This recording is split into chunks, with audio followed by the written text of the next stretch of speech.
Ya, kalau tadi di sesi 1 Ko Yandi sudah bahas banyak banget tentang genuine, bagaimana kita menjadi, asli, kita nggak berpura-pura, kita menjadi seorang yang real. Izinkan saya share screen, saya siapkan PPT.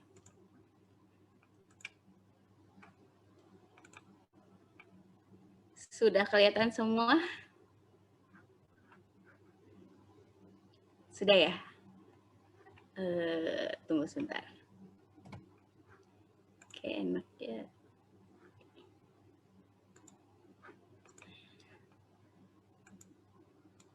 Kayak gini kelihatan nggak ya?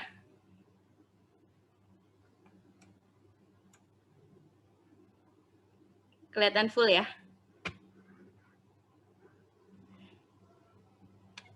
Oke, ya jadi di sesi 2 ini kita mau lanjut tentang hubungan yang otentik. Kalau tadi kan udah mengenai diri kita sendiri, bagaimana kita menjadi real, bagaimana kita bisa menjadi seseorang yang tanpa kemunafikan, tanpa pura-pura gitu. Dan kita bagaimana kita di hadapan Tuhan. Tadi kata-kata terakhir Koyandi ya, kapan terakhir kali kita datang ke hadapan Tuhan dengan hati yang hancur hati gitu. Itu sangat menyentuh sekali ya. Nah, kalau di sini aku sedikit sharing aja dari apa yang aku siapkan hari ini. Dari kata otentik sendiri, otentik itu berarti true to one's own personality, spirit, or character. Atau made or done the same way as an original. Jadi kata otentik itu berarti sesuai dengan kepribadian, semangat, atau karakter seseorang. Ini juga berarti dibuat menjadi atau terlihat seperti aslinya gitu. Jadi dari definisi ini kita bisa katakan bahwa menjadi otentik itu berarti sesuai dengan aslinya. Sesuai dengan aslinya itu apa sih? Tuhan sudah menciptakan kita ya di Kejadian 1 ayat 27 dijelaskan bahwa jadi Tuhan menciptakan manusia menurut gambarnya, menurut gambar Tuhan dia menciptakan dia. Laki-laki dan perempuan dia menciptakan mereka. Jadi kita perlu memahami bahwa menjadi otentik bukan berarti kita bertindak sesuai perasaan kita, pikiran, atau kebiasaan dari dalam diri kita sendiri. Tapi bagaimana kita menghayati identitas nyata kita sebagai manusia, yaitu ciptaan yang dibuat menurut gambar Allah. Jadi identitas kita itu berakar pada Tuhan, yang berarti hidup sesuai dan dengan bagaimana Dia merancangkan kita dan bagaimana Dia menciptakan kita, gitu ya. Kalau Tuhan tadi Koyandi udah banyak banget share tentang otentik, bagaimana menjadi aman, menjadi orang yang aman dengan diri sendiri, menjadi orang yang tahu potensi hidupnya seperti apa, tahu tujuan hidupnya seperti apa. Nah, di sini aku mau masuk ke dalam hubungan yang otentik, menjadi genuine itu adalah salah satu bagian yang terpenting dalam membangun hubungan yang otentik juga. Jadi dari diri kita sendiri, baru kita bisa juga membangun hubungan yang otentik. Tapi mungkin beberapa orang pun struggle dengan hal tersebut. Membangun hubungan merupakan sebuah seni, kalau bisa dibilang. Seperti berkomunikasi, kita harus mempunyai seni untuk membangun hubungan. Pernah nggak sih kalian ada di sebuah hubungan atau di sebuah komunitas yang dipenuhi kepura-puraan? Kita perlu pakai topeng sepanjang waktu, bersikap seperti orang lain, dan itu sangat melelahkan. Aku teringat waktu aku di SMA, aku tuh pernah, kalau di SMA itu kan ada geng-gengnya ya, ada geng-geng gitu. Pas kita masuk SMA, ngelihat udah mulai berteman dengan beberapa orang, terus kita mau milih nih, masuk geng yang mana. Gitu. Nah, waktu di SMA itu aku merasa kalau misalnya aku cocok masuk ke geng-geng cewek yang cukup cantik-cantik, tajir-tajir gitu ya. Kepedean mungkin ya gitu. Jadi ya aku mencoba untuk mendekatkan diri aku ke mereka gitu. Tapi sepanjang pertemanan kita gitu ya, saat aku berteman dengan mereka ternyata mereka hanya menunjukkan diri mereka yang lebih gitu. Mereka lebih kaya, mungkin lebih cantik, mungkin lebih berpotensi, lebih punya talenta gitu. Jadi hal-hal yang ditunjukkan adalah hal-hal yang baik-baik saja gitu. Jadi di saat itu tuh aku ngerasa ya aku juga ikut-ikutan menampilkan diriku yang baik-baik saja gitu, prestasi-prestasiku gitu. Dan itu sangat-sangat amat melelahkan gitu. Ketika kita nggak bisa jadi diri kita sendiri dan orang lain menilai kita dengan hal-hal yang kita punya, dengan fisik kita, terus dengan kekayaan kita, itu sangat-sangat melelahkan sekali gitu. Nah, mungkin juga aku juga pernah ngalamin ini dengan anak-anak yang aku pimpin gitu. Mungkin di awal-awal aku menjadi seorang pemimpin, aku merasa bahwa menjadi seorang pemimpin itu harus perfect, selalu prima di setiap saat gitu kan. Saat mungkin lagi ada di dalam fellowship atau misalnya kita lagi milik CG, kita harus dalam kondisi yang sangat prima, harus bisa memberikan masukan, memberikan arahan, memberikan value-value gitu. Ya memang benar kita punya peran seperti itu, tapi ada kalanya memang kita tidak ada yang bisa kita bagikan, atau ada hal-hal yang mungkin ya memang kita udah nggak ada yang nambahin lagi atau apa gitu. Jadi itu membuat aku belajar juga sih, kayak bagaimana kita menampilkan diri kita apa adanya. Kalau memang misalnya kita nggak punya nih bahan bakar lagi untuk memberikan mereka arahan atau misalnya memberikan masukan, oh ya bisa bilang oh nggak ada masukan apa-apa, udah bagus, udah oke semua kayak gitu kan. Jadi nggak harus menekan diri kita sendiri kayak gimana ya untuk bisa terlihat baik di hadapan semua orang kayak gitu. Itu ya. Jadi kalau sekarang kita spesifik berbicara mengenai peran kita sebagai coach atau TL atau CGL ya. Di sini ada calon-calon coach juga ya. Jadi bagaimana hubungan kita antara pemimpin dengan kita atau kita dengan anak-anak yang kita pimpin. Dan tentunya ini juga berlaku dengan hubungan kita dengan teman kerja kita, dengan keluarga kita juga, dan juga dengan Tuhan gitu. Nah, ada beberapa hal yang mungkin seringkali dianggap menjadi hambatan dalam membangun hubungan otentik. Yang pertama, insecure. Ini udah dibahas juga tadi ya, insecure, bagaimana ketakutan kita untuk dinilai, dibandingkan oleh orang lain, terus menunjukkan sisi yang baik atau pura-pura terlihat baik. Gitu. Terus kemudian kedua ya, trauma masa lalu atau pengalaman yang membuat kita kehilangan kepercayaan. Contohnya, waktu aku bertemu dengan Alyang, gitu, dia pernah cerita kalau di masa lalunya itu dia ditipu dengan teman bisnisnya, dengan sahabatnya sendiri. Jadi dari situ dia susah sekali untuk percaya sama orang, gitu. Jadi itu mungkin ada trauma atau kehilangan kepercayaan, bisa dibilang trust issue ya, kalau misalnya yang biasa kita sebut gitu. Nah itu kemudian adalah terbiasa mandiri. Terbiasa mandiri. Ya aku pun sendiri gitu ya, kayak merasa kalau misalnya aku bisa melakukan sendiri, aku akan melakukannya sendiri, merasa tidak butuh orang lain. Padahal kalau sebenarnya kalau dalam hubungan yang real, kita sama-sama saling membutuhkan. Gitu. Kemudian yang keempat adalah persepsi yang salah tentang mengenal. Yang ini contohnya adalah misalnya kita dalam kondisi lagi restrukturisasi gitu ya. Dalam 1 bulan berjalan, misalnya salah satu coachku bilang, "C, aku belum kenal nih sama CGL-ku A," gitu. "C, aku belum bisa nih untuk, CGL-ku ini belum terbuka nih, C, sama aku," gitu. Ya, aku bisa bilang bahwa ya iyalah baru sebulan kamu mengharapkan dia bisa terbuka seterbukanya dia sama leader yang dulu, ya belum tentu bisa gitu kan. Ya memang di dalam pengenalan itu kan butuh waktu. Jadi jangan mengharapkan langsung memiliki hubungan yang otentik dengan anggota-anggota atau anak-anak kita yang baru atau dengan pemimpin yang baru. Kita harus sadari bahwa proses pembangunan hubungan itu ya dibutuhkan waktu, dibutuhkan komitmen, dibutuhkan perhatian lebih gitu. Jadi jangan punya persepsi ketika kita sudah ditunjuk menjadi seorang pemimpinnya di atas CGL kita, berarti dia harus bisa langsung terbuka sama kita. Nggak seperti itu teman-teman. Tetap semuanya butuh proses gitu. Kemudian ya hambatannya adalah perbedaan yang ada, background keluarga atau temperamen, bahasa kasih, cara komunikasi gitu. Jadi kebetulan aku memimpin coach yang dari awal aku jadi TL itu sama terus lah coachnya. Ada sih yang baru juga gitu, tapi ada beberapa yang lama gitu. Dan coachku ini punya bahasa kasih yang berbeda-beda. Jadi pendekatannya itu satu ke satu beda-beda semua gitu kan. Kalau misalnya ada yang quality time, mereka lebih sering untuk kayak ngajakin, ayo Cep, keluar, ayo dong Yan, ketemuan gitu. Jadi mereka sangat malas untuk chat gitu. Kalau bisa bertemu muka gitu untuk ngobrol. Gitu.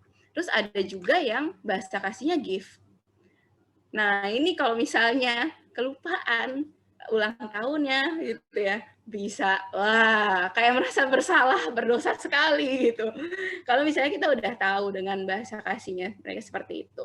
Terus juga ada juga yang dengan kata-kata. Nah, ini perlu pengenalan yang lebih karena aku sempat salah untuk mengenali bahasa kasih.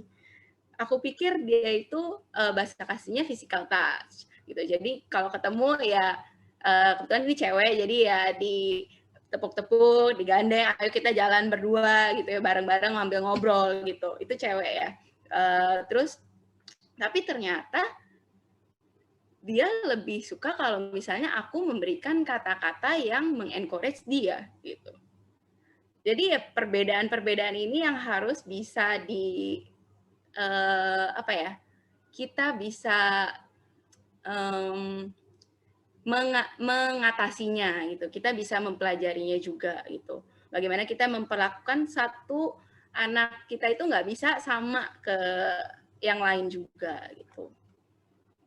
Dan hubungan yang otentik ini juga seringkali kan dikaitkan dengan hubungan antara dua atau lebih orang yang merasa bisa menjadi diri sendiri. Itu tadi kita menjadi otentik ya.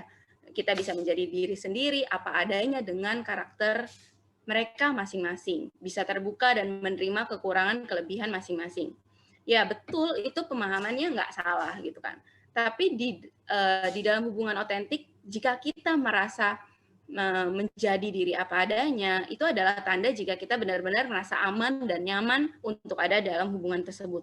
Tapi kita nggak mau cuman ada di level, oh ya kita sama-sama terbuka, kita apa adanya, kita sama-sama saling menerima. Kita mau masuk ke dalam level hubungan otentik yang sehat dan kuat gitu. Jadi seperti di awal tadi aku udah bahas mengenai menjadi otentik adalah menjadi serupa dengan Kristus. Maka hubungan yang otentik pun bagaimana kita meniru hubungan Kristus dengan jemaatnya. Nah, salah satu contohnya ya tadi udah dibahas juga oleh Ko Yandi, jadi kita contohnya tuh sama gitu ya.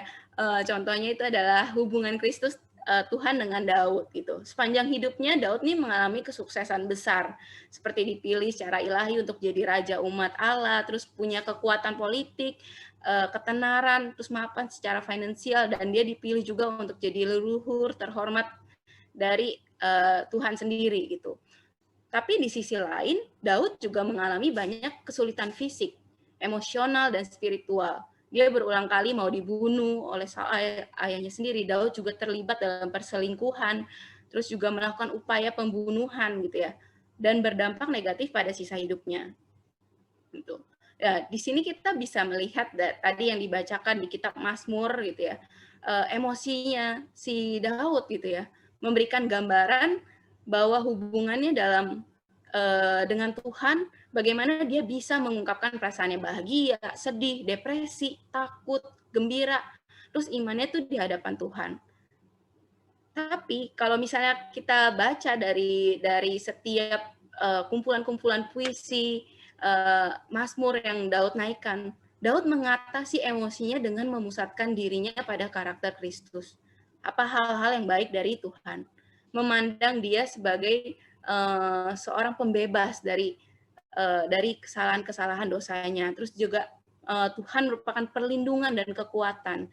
Jadi meskipun Daud dalam kesulitan yang besar, dia selalu mendorong dirinya dengan percaya kepada Tuhan. Gitu. Jadi karena kasih Daud kepada Tuhan begitu besar, sehingga bahkan Tuhan sendiri itu berkata bahwa aku telah menemukan dalam diri Daud seorang pria yang berkenan di hatiku dan melakukan segala kehendakku. Itu di Kisah Para Rasul 13 ayat 12. Jadi dengan kata lain dari kisah Daud ini terlihat hidupnya itu dipenuhi keinginan untuk menaati, mengikuti dan mempercayai Tuhan. Jadi kehidupan ini memberikan contoh bagaimana kita membangun hubungan yang otentik tapi tetap menghormati Tuhan gitu. Kita mungkin melakukan kesalahan, tapi kita berpusat bahwa kita bisa membangun kembali hubungan kita dengan Tuhan dengan kita percaya. Gitu. Nah, ada satu fenomena yang ini di dunia psikologi ya dikenal dengan fenomena Michelangelo. Gitu.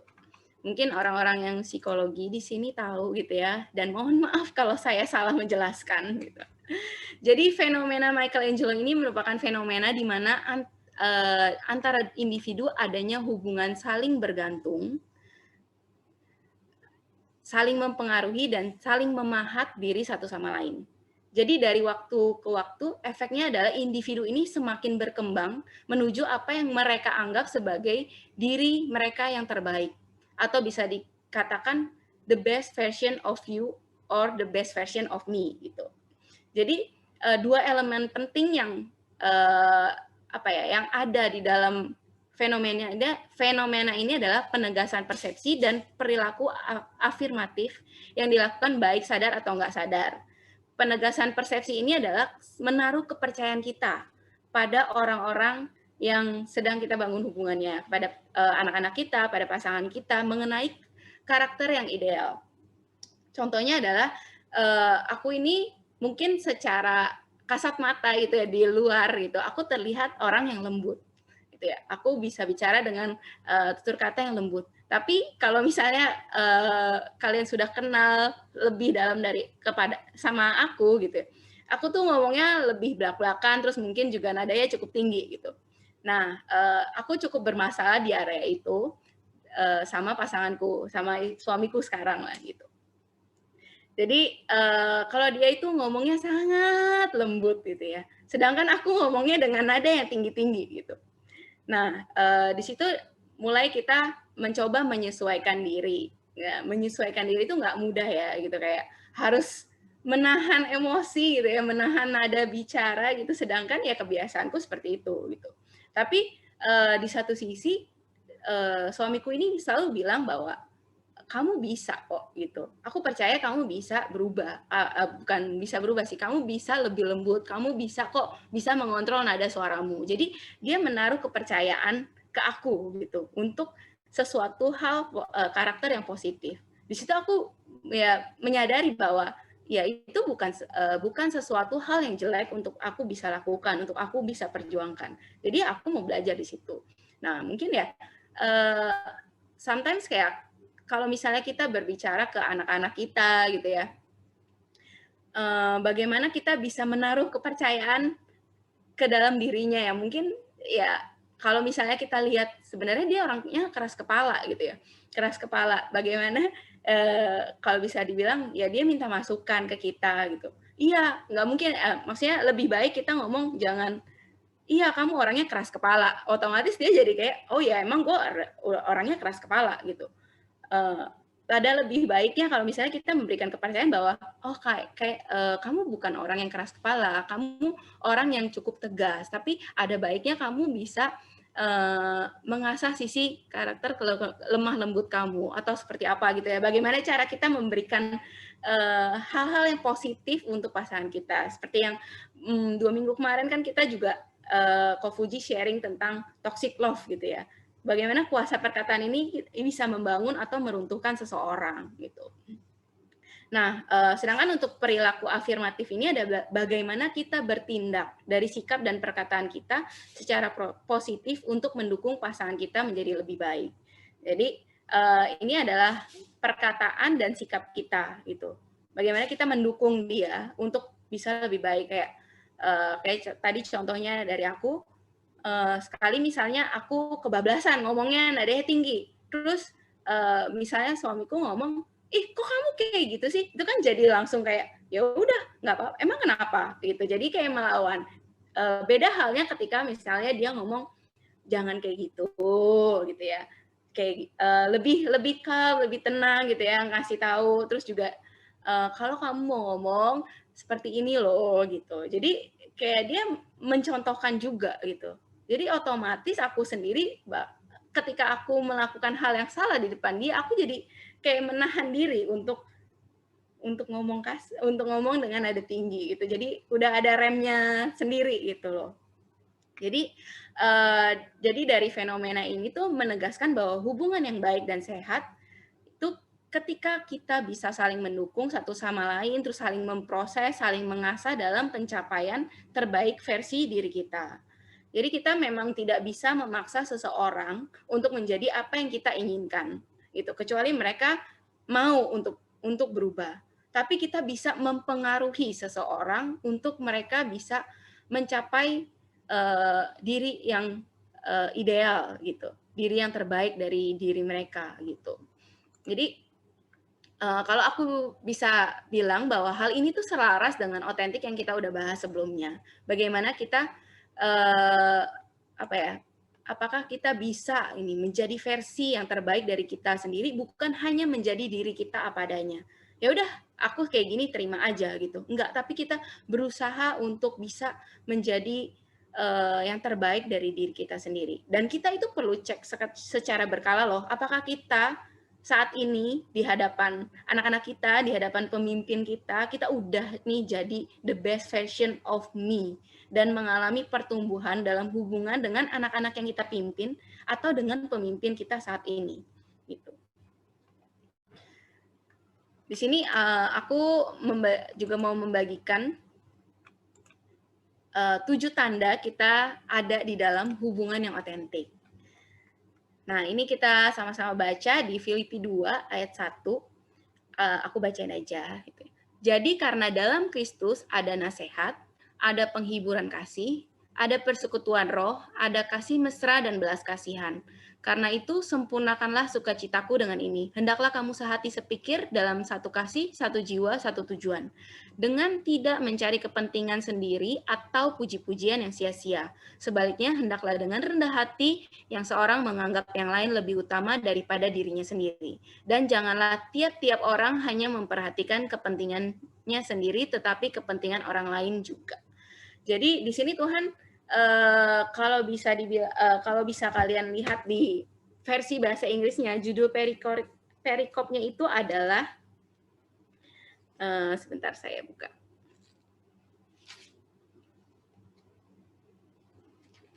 Imitating Christ humility gitu. Jadi meniru gitu ya, meniru Kristus dalam hubungannya. Yang pertama itu adalah 7 tanda kamu dalam hubungan yang otentik. Yang pertama adalah kita merasa aman. Kita merasa aman untuk kita ngomong, untuk kita menegur, untuk kita ditegur oleh pemimpin, mungkin dinasehati. Jadi aku ini orangnya sungkanan gitu ya. Pernah suatu kali itu aku mau menegur salah satu anakku. Tapi ini aku sungguh sangat bergumul karena ini menyangkut bisa dibilang kehidupannya dia dan kehidupan keluarganya juga gitu. Jadi di sini aku sangat takut untuk menegur seseorang itu karena mungkin ada hal yang aku takut nanti dia jadi nggak percaya atau malah dia jadi kabur. Nah, itu ketakutan seperti itu. Tapi ketika aku memberanikan diri untuk menegur, untuk mengarahkan, ternyata hubunganku dengan dia semakin baik, bukan semakin buruk gitu. Jadi merasa aman ini sangat penting ya ketika kita bisa merasa percaya, menaruh kepercayaan kita kepada pemimpin kita, kepada anak-anak kita juga gitu. Aku sering bilang kalau misalnya ke anak-anak, jangan sungkan-sungkan untuk cerita gitu. Kalaupun misalnya aku nggak bisa jawab atau misalnya aku nggak bisa bisa menasihatin kalian, seenggaknya aku ada untuk bisa mendengarkan cerita kalian gitu. Jadi kita sendiri pun harus membuka diri kita bahwa ayo nggak apa-apa loh, maksudnya taruhlah kepercayaanmu kepadaku gitu, istilahnya seperti itu, dengan kita bisa membuka diri kita diri kita sendiri gitu.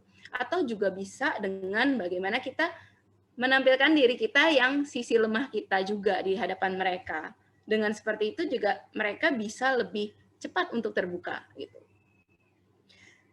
Jadi proses ini juga membutuhkan waktu, kesabaran, penerimaan gitu ya. Kemudian juga 7 tandanya adalah kita bisa saling mensupport dan men-encourage satu sama lain. Terus kemudian adanya pertemuan, terus fellowship juga secara berkala. Ketika kita membangun sebuah hubungan dengan orang lain gitu ya, dengan anak-anak kita, nggak mungkin kita bisa berjalan bersama itu tanpa adanya fellowship atau adanya pertemuan-pertemuan. Jadi penting banget untuk one on one dengan anak-anak kita. Walaupun mungkin seringkali kita ngobrol itu di grup coach atau grup TL gitu. Tapi penting sekali untuk kita bisa membangun hubungan satu persatu anak kita gitu. Jadi seperti yang tadi kan aku bilang di awal bahwa bahasa kasih orang tuh berbeda-beda. Jadi kebutuhan orang-orang tuh juga berbeda-beda gitu kan. Gimana kalau misalnya di dalam masa pandemi ini kan mungkin banyak alasan ya susah ketemunya atau misalnya nggak suka secara online. Ya mau gimana lagi, kita udah setahun dalam pandemi ini, ya udah manfaatkan aja apa yang ada gitu ya. Jadi jangan ada membuat alasan kalau misalnya aku nih orangnya pengennya ketemu aja atau misalnya gimana. Sekarang banyak banget ya gitu untuk kita Zoom atau WA call, video call, ya itu bisa loh gitu kita gunakan gitu. Terus juga mungkin ini ada kita juga perlu membangun hubungan dengan anak-anak kita yang sudah in a relationship gitu ya. Bagaimana kita bisa membangun hubungan dengan mereka. Kalau aku pribadi gitu ya, kalau misalnya waktu aku single gitu, aku akan misalnya anak yang kupimpin itu adalah cowok. Jadi aku akan ngajak istrinya juga untuk ikut atau pasangannya untuk ikut saat aku ngobrol atau memberikan arahan mereka kayak gitu. Kalau misalnya waktu kita sudah punya pasangan, kita bisa loh double date dengan mereka gitu. Jadi kita bukan hanya kenal anak kita juga, tapi dengan pasangannya juga. Jadi kalau misalnya ada masalah gitu ya, ada konflik antara pasangan itu gitu, kita bisa, oh ya kita tahu loh ternyata orangnya seperti ini atau gimana. Kalaupun memang misalnya beda penggembalaan atau misalnya beda gereja, kalau beda penggembalaan dulu deh, beda penggembalaan kita beruntung sekali ya kita bisa langsung connect dengan leadernya di atasnya seperti apa gitu. Jadi mungkin ya bisa juga fellowship dengan leadernya yang lain juga gitu. Nah kalau misalnya beda gereja, biasanya aku akan menekankan kedewasaan dari orang yang sudah berpacaran ini, anak-anak CG yang sudah berpacaran ini lebih ngarahin ke mereka, terus lebih mengingatkan, dan tapi aku nggak terlalu mengutik-ngutik untuk anak-anak yang di luar gereja gitu. Tapi kemarin juga sempat aku bikin ada acara yang untuk kemarin Valentine itu. Jadi yang kapal-kapal itu dikumpulin dan aku mengizinkan untuk mereka mengajak pasangan mereka, baik yang di beda penggembalaan dan di beda gereja gitu. Jadi dan di situ mungkin bisa dibilang adalah satu momen yang bisa kita memberikan value-value yang sama untuk pasangan tersebut gitu. Karena nggak sedikit ya pasangan yang berbeda value, walaupun sama-sama percaya Tuhan, tapi ada value yang mungkin ada yang berbeda gitu. Jadi di sini boleh coba untuk mengadakan acara-acara yang seperti itu untuk bisa menanamkan value yang sama dengan kehidupan mereka. Dan puji Tuhan ya, respon orang-orang yang di luar gereja kita itu mereka sangat terberkati dengan firman-Nya, terus juga dengan dengan sharing-sharingnya gitu. Jadi kalau di luar nih gue nggak bisa dapetin hal kayak gini, nggak pernah dengar kayak gini, bahkan ada yang seperti itu gitu. Jadi itu penting banget, jadi jangan sampai kita melewatkan pertemuan-pertemuan, terus juga dengan fellowship yang ada gitu. Karena kan kalau sekarang nggak bisa ketemu, kita bisanya online seperti ini ya tetap adakan gitu. Kemudian saling mengasihi tanpa syarat. Nah ini mungkin ini bisa dibilang kalau misalnya kalau kamu mau taat sama aku akan baik kepadamu gitu. Atau misalnya anak ini aduh lebih lebih mau dengerin aku, berarti aku akan lebih fokus ke mereka aja. Enggak, tapi ya benar-benar kita membagi kasih kita sama rata dengan anak-anak kita juga gitu. Terus kita bertindak dengan ketulusan hati, bukan mencari kredit gitu. Kalau di sini bilang mencari pujian yang sia-sia. Jadi kita perlu cek terus-terusan gitu. Apakah kita melayani hanya untuk mendapatkan pujian atau apresiasi dari anak-anak kita? Kita melakukan segala sesuatunya dengan excellent itu apakah untuk dipuji oleh pemimpin kita atau misalnya uh, dikasih apresiasi oleh pemimpin, oleh anak-anak kita gitu. Karena aku sendiri mengaku dosa, aku pernah mengalami di posisi ini gitu. Jadi aku berjuang untuk ya aku membagi waktu dengan baik ke anak-anakku, terus pertemuan, terus juga aku menilik CG tanpa aku sadari ternyata aku haus akan pujian, haus akan apresiasi. Ketika aku nggak mendapatkan apa yang mungkin bisa dibilang kayak aku merasa aku layak untuk dipuji, mungkin aku pernah merasa kecewa gitu. Nah itu mungkin ya kita perlu berhati-hati di area ini karena nggak ada yang tahu loh gitu dengan sikap kita dengan tindakan kita yang mungkin terlihat baik gitu tapi ternyata di dalamnya kita punya motivasi yang salah. Nah itu juga kita perlu cross check ke dalam diri kita sendiri gitu. Saling menerima dan memberi, tidak menuntut tapi berlomba-lomba untuk memberikan yang terbaik gitu. Terus juga memiliki empati dan fokus pada kepentingan bersama. Jadi ini juga penting banget gitu, apa ya?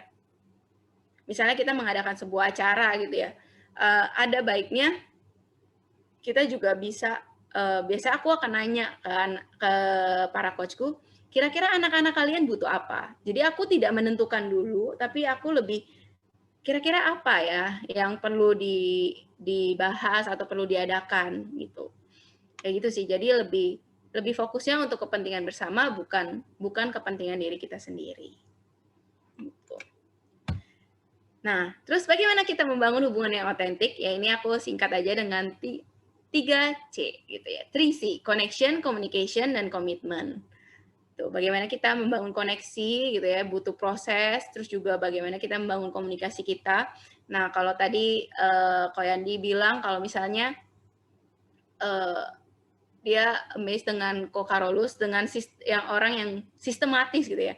Kalau aku amazed dengan Kokarolus karena cara komunikasinya gitu. Cara komunikasinya itu sangat terstruktur dan bisa apa ya? Bisa menyampaikan pesan dengan baik gitu. Nanti kita akan membahas komunikasi yang efektif di sesi-sesi yang selanjutnya oleh Kokarolus gitu ya.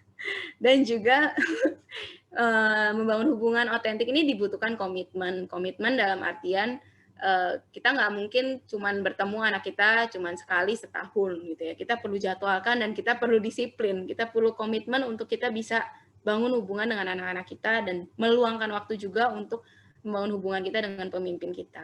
Gitu. Nah, berbicara tentang hubungan otentik, apa ya?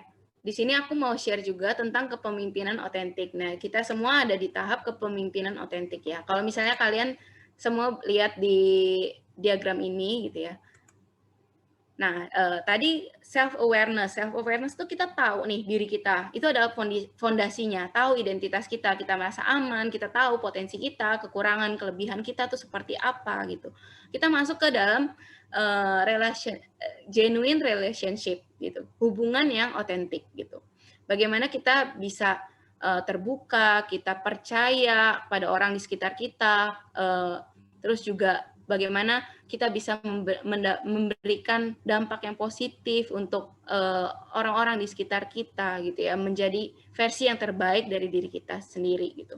Tapi ternyata itu nggak berhenti sampai kita cuma punya hubungan yang otentik aja gitu. Kita harus naik gitu, harus naik dalam diagram ini. Kita harus mempunyai value-value dalam diri kita. Kita tahu value diri kita dan bagaimana kita ini mentransfer value-value itu ke anak-anak kita atau ke orang-orang yang di sekitar kita yang kita sedang bangun hubungan ini gitu. Bagaimana kita membangun value-value itu bukan berdasarkan apa yang value yang kita tahu aja, tapi value yang dari firman Tuhan. Gitu.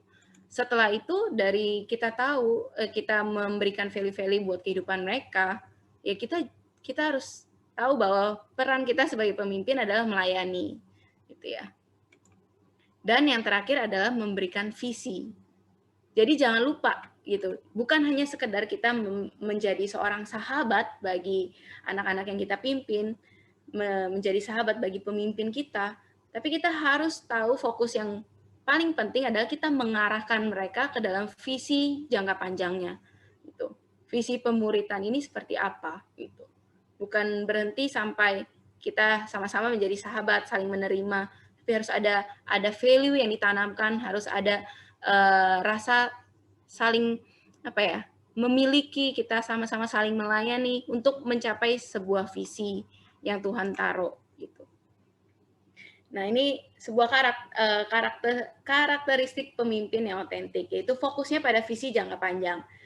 Jadi bukan hanya melihat saat ini keadaan CG kita seperti ini, keadaan CGL kita seperti ini, tapi kita fokus pada visi jangka panjang. Apa planning apa yang akan kita lakukan untuk kita bisa membangun hubungan, membangun karakternya mereka, atau multiplikasi, apapun yang bisa kita strategi apa yang bisa kita rencanakan untuk kita lakukan gitu. Dan dibutuhkan kekonsistenan dan integritas. Kemudian juga bijaksana dalam pengambilan keputusan, self awareness tadi ya, tahu kelemahan, kekurangan kita, juga komunikasi yang terbuka dan jujur. Jadi nggak merahasiakan sesuatu. Terus juga fokus pada kepentingan bersama. Jadi ya kalau tadi aku rangkum bagaimana menjadi pemimpin yang otentik adalah kita sadar kekuatan dan kelemahan diri kita dan kita bisa mengatasinya. Gitu. Terus juga identifikasi nilai-nilai hidup kita, value kita, prinsip hidup, tujuan, dan kita memimpin dengan memberikan teladan. Jadi ketika kita tahu value hidup kita seperti apa, bukan hanya sekedar kita mengimpartasi saja, tapi kita juga harus menghidupinya terlebih dahulu. Gitu. Terus juga asah keterampilan komunikasi kita. Nah, ya ini dibutuhkan latihan demi latihan gitu ya untuk kita bisa mengasah dan jangan malu untuk bertanya, untuk minta masukan dengan anak-anak atau pemimpin kita. Gitu. Dan temui pemimpin di atas Anda gitu. Karena ya kita pasti punya pemimpin-pemimpin yang bisa memberikan nasihat, dukungan atau feedback dari perilaku kita, karakter kita gitu.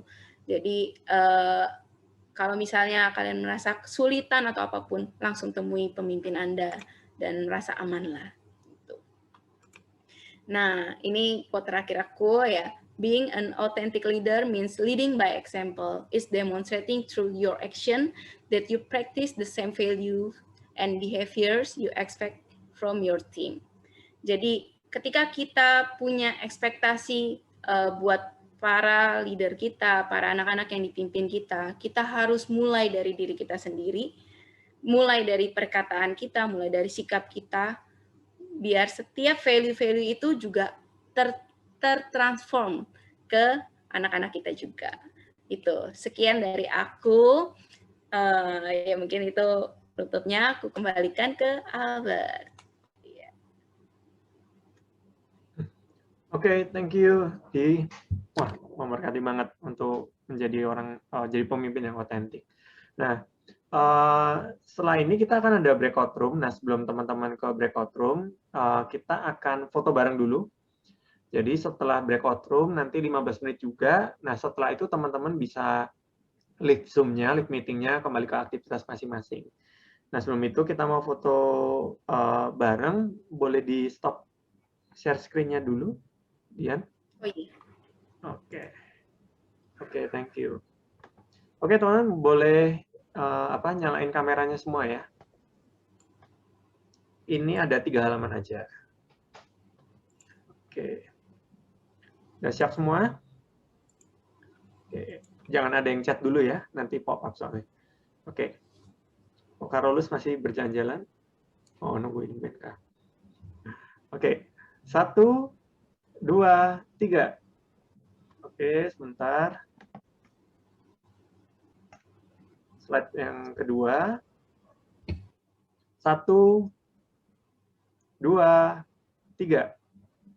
Oke, sekali lagi. Ya. 1, 2, 3. Oke. Oke, sebelum ke breakout room juga, teman-teman yang ngerasa terberkati dan ada testimoni bisa post di grup coach kita di WA supaya bisa jadi berkat, jadi rema juga buat teman-teman yang lain ya. Oke. Aku kelupaan.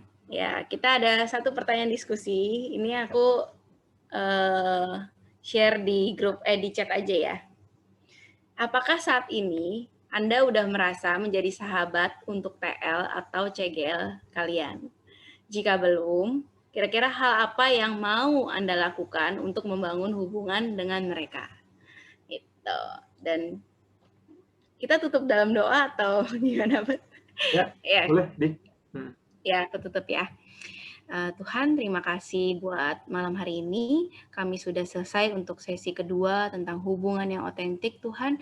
Kami berdoa, Tuhan, biar sungguh Bapa dari apa yang boleh dibagikan hari ini, Tuhan, boleh memperlengkapi kami, mempertajam kami, Tuhan, sebagai peran kami sebagai TL, sebagai coach, Tuhan. Sungguh ya Bapa, kami serahkan, Tuhan, setiap hubungan kami, Tuhan, ke dalam tangan-Mu.